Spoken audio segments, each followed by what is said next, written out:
Welcome to Tigray Television. I'm Erin Imana, will be presenting the news for you today. Stay tuned.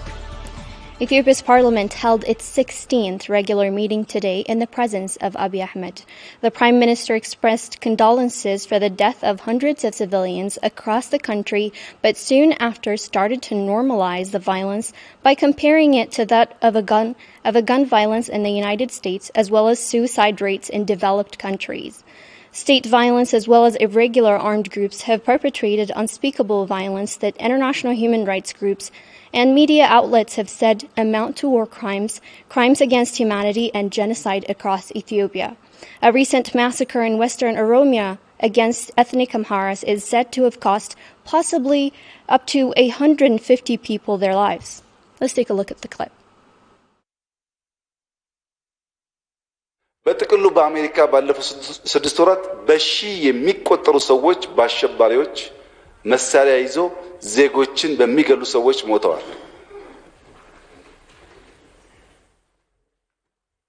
አሜሪካና ያደጉ ሀገራት በመሳሪያ አንድ ሰዎች መኖር የለባቸውም ብሎ የሚያምን ግለሰብ ወይም ቡድን ሄዶ ከሚፈጀው ፍጅት ባልተናነሰ በዚህ ምድር ላይ መኖሬ ትርጉም አልባ ነው መኖር የለብኝም ብለው ራሳቸውን የሚገሉ ሰዎች ቁጥር በጣም ከፍተኛ ነው። ሱሳይድ የሚያደርጉ የዓለም ችግር ነው። ራሱን የሚያጠፋ ሰው በርካታ መሆን መሳሪያ ያላቸው ሰዎች ሄደው ተማሪዎችን፣ ሴቶችን፣ አቅመ ደካሞችን መግደል የአሜሪካ ችግር፣ የአውሮፓ ችግር፣ የብዙ ሀገራት ችግር ነው። የኢትዮጵያም እንደዚሁ ስፔሻል ነገር ኢትዮጵያ ላይ ብቻ ያለ የኢትዮጵያ ጸጥታ ተቋማት ሊከላከሉት ያልቻሉት አይነት እንደምታ መያዝ የለበትም። A parliamentarian and member of Abiy Ahmed's Prosperity Party has come forward with allegation against Oromia Regional State and its ruling, saying forces paid by and armed by the state are actually the ones responsible for the violence in Western Oromia on Monday. Angus Ibrahim took the social media platform Facebook on Wednesday and accused Oromia forces of funding a militia that was undertaking violence against ethnic Amharas in the region. A massacre on Monday, Qalam in western Wallagga, is said to have taken the lives of more than 150 civilians. The act was committed just days after the Ethiopian government alleged it had retaken the area from the Oromo Liberation Army. Our reporter Salah Kalali has more.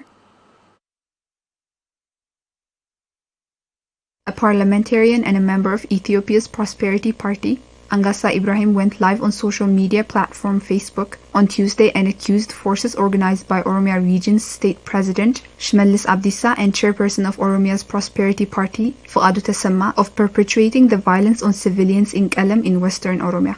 የአማራን ህዝብ እየጨፈጨፈ ያለው በዘሩና በማንነቱ የኦሮሚያ ክልል ፕሬዝዳንትና የክልሉ የብልጽግና ቢሮ ኃላፊ አመራሮች ናቸው። The attack on Monday, according to eyewitnesses, started at dawn and went well into the morning hours. But fatality numbers are yet to come to light after Ethiopian authorities discontinued telecommunication to the area, making it difficult for human rights groups and media to confirm reports.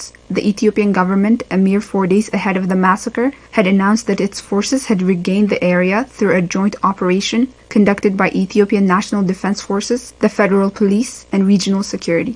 Angasa Ibrahim, in his impassioned speech, said that he had information that suggested regional authorities and party members had mobilized an irregular armed group to perpetrate these violent attacks on Amhara people and said this must come to an immediate end. እውነተኛው ሸኔና ሳቦታጅ ሸኔ ነው ያለው። ሳቦታጁ ሸኔ የሚመራው በኦሮሚያው ክልል አመራር ነው። የኦሮሚያ ክልል አመራርና የኦሮሚያ ክልል ብልጽግና ቢሮ ከነ አመራራቸው ከነ ካቢኔያቸው ካልተፈረካከሱ በቀር በጭራሽ ሞት ግድያ በኦሮሚያ ሊቆም አይችልም። Attacks on civilians in the region have been mounting. According to UN OCHA, in the previous week alone, 4 instances of organized violence targeting civilians were reported as the law enforcement campaign by the Ethiopian government continues to destabilize the region. UN OCHA's Peace Observatory issued its situational report on Ethiopia, in which it recorded 26 events of organized violence across the country in just 1 week, resulting in the death of some 179 combatants and 9 civilians. The Peace Observatory said that the most of the tension had taken place in North Shoa, Western Oromia, and in some parts of Gambela region. Salome Tigray has the details.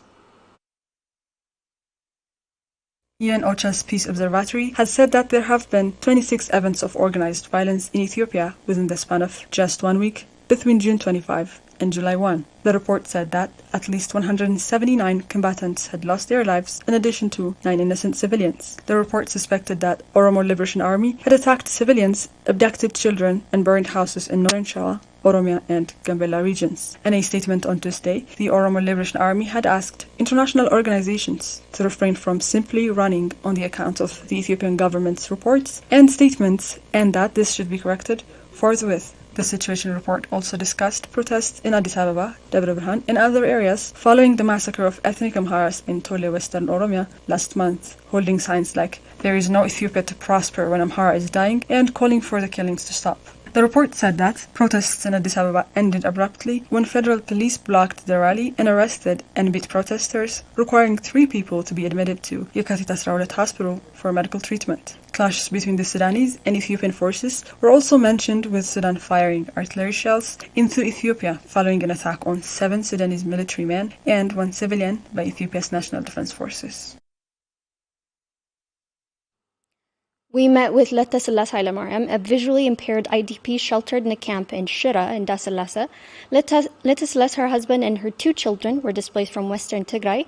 In November of 2020, she says the journey was extremely difficult for her and her family that had to care for her. But worse, even after they've reached, they have not been able to access basics like food and medication. Minta Kidana has more.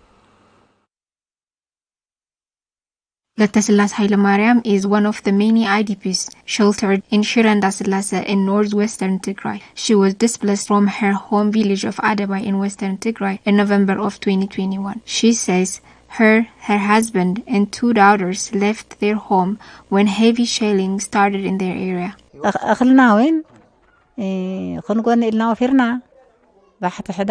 That day we left, it was November 10 of 2021. We were collecting our maize and we saw fire coming from Humara. We were shocked. We left everything and started to run to save our lives. We were on the road for 2 months before we finally reached Shira. Letta Silas says the journey was difficult. Her and her family members had nothing to eat or drink. But what made the journey even more difficult was her lack of eyesight. She says she was supported by her husband, who at the time had been in good health.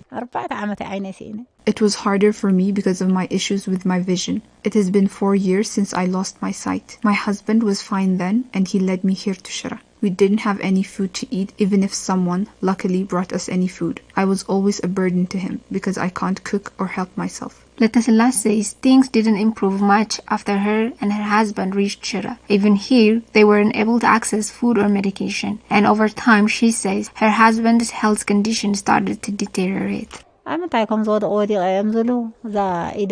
He said he fell down somewhere and started to feel pain in his hand and leg. Doctors here gave him some medicine, but after 2 months, he became bedridden. He used to treat ill people, and now he needs someone to look after him, and lack of food is worsening his condition. Letta Silas says she is a survivor of the famine in early 1980s, but says she has never felt less hopeful. During the famine in 1985, Wayana took us out to Sudan and returned us back to our village after a year. I was with 4 of my family members then. And again today, we're again starving to death. We are unable to walk because we're so hungry. We're not buried yet, but we've already died. There's no food to save our lives. We are dying of hunger and there's no medication. Everyone is suffering. Help us. It has been more than 3 months since the start of truce with Ethiopia, and just 25% of much-needed aid has been able to reach Tigray, aid that could go a long way in saving the lives of many like Letta Silas.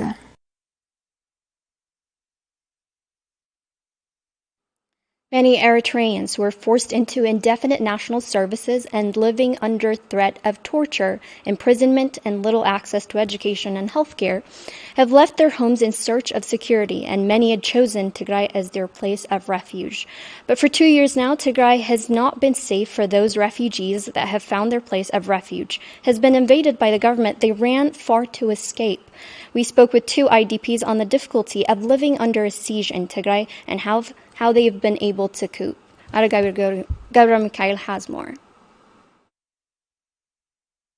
Abraham Tame is an Eritrean refugee now sheltered in El Shaddai, a local charity organization in Mekelle. Abraham was forced to leave his country in 2018. He decided to leave his country after 20 years of national services, arbitrary detention and torture by the Eritrean government. He says he came to Tigray in search of a better future, a hope dimmed by the start of the war on Tigray. After حتى الأوان انتهى رخيبة طبق كده نيرة أبز حج أوان كتي كوت حزق بقى النبرس بسنجع أوان كمان سينة مالتي. I have been able to change my life just within a short period of time, but because of the siege, that's all gone now. I could have been so productive over the past 2 years, but I have been denied access to my savings. There is no internet or phones, so I haven't been able to communicate with my family or friends. But it's not just me, it's the whole of the people of Tigray. Abraham Gabrehannes, another Eritrean refugee, tells he used to be sheltered at Hentzaz refugee camp before Eritreans looted and destroyed the camp in 2020. Abraham says the siege has made this extremely difficult as he hasn't been able to access telecommunication or banking.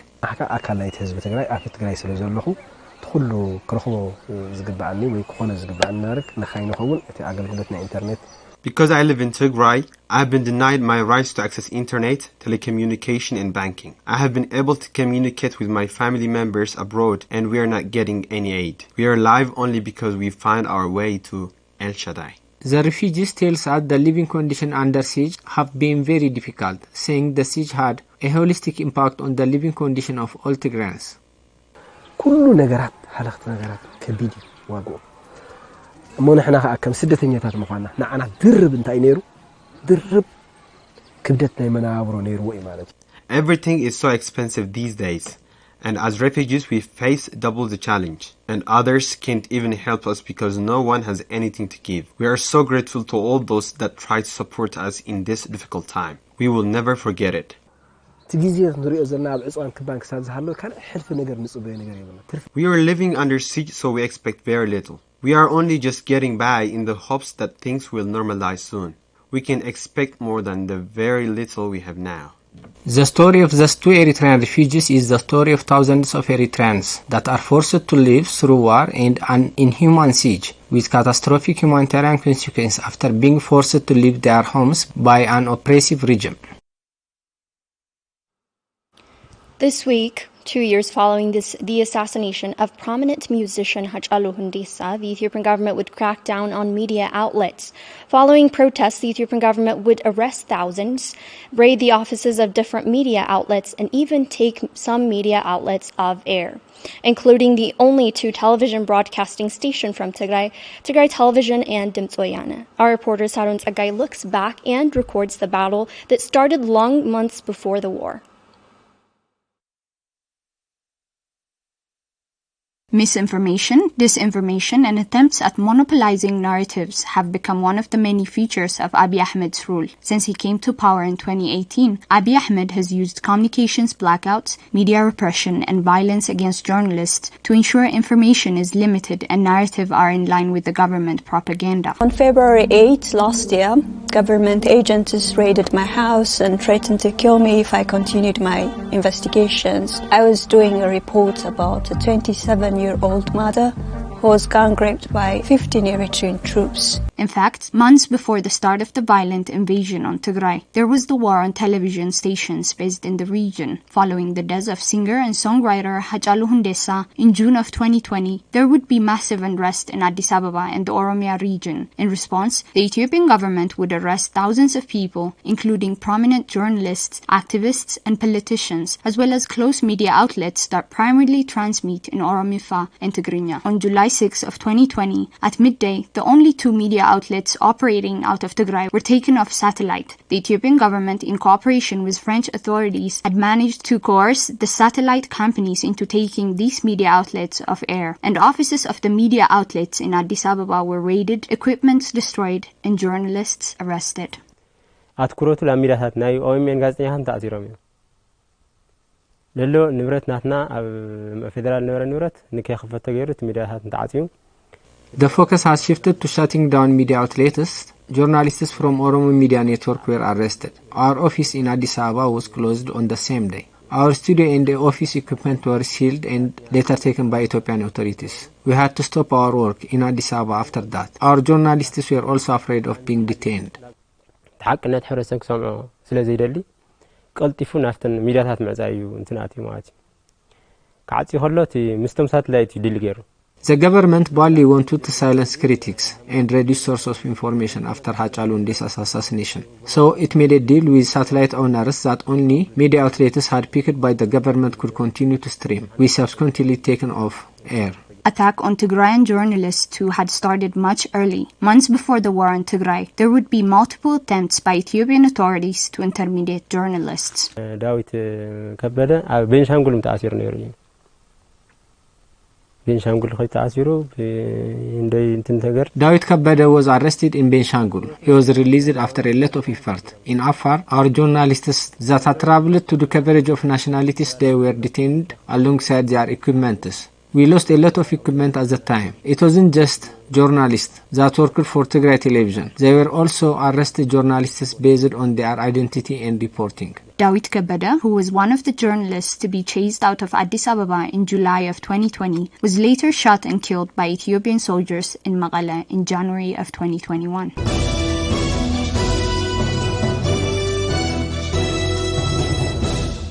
ሰላም ኩራትና ኩራን ተመልካቾቻችን. Less than a day after the media outlets were taken off the air, they would manage to find an alternative satellite company and continue to air. After the start of the war in Tigray, the subsequent occupation of the region, media outlets would be the main target of distraction. Dimtz Wayana was closed, its equipments completely looted, and its employees disbanded. Tigray television's equipments were also destroyed, and there would be possible talk of relocating the station to Addis Ababa to ensure narratives were in line with the Ethiopian government propaganda. After Tigrayan forces retook the capital, the Ethiopian government would continue attempts to jam the two stations. Even today, Waldai says it's a struggle to stay on air.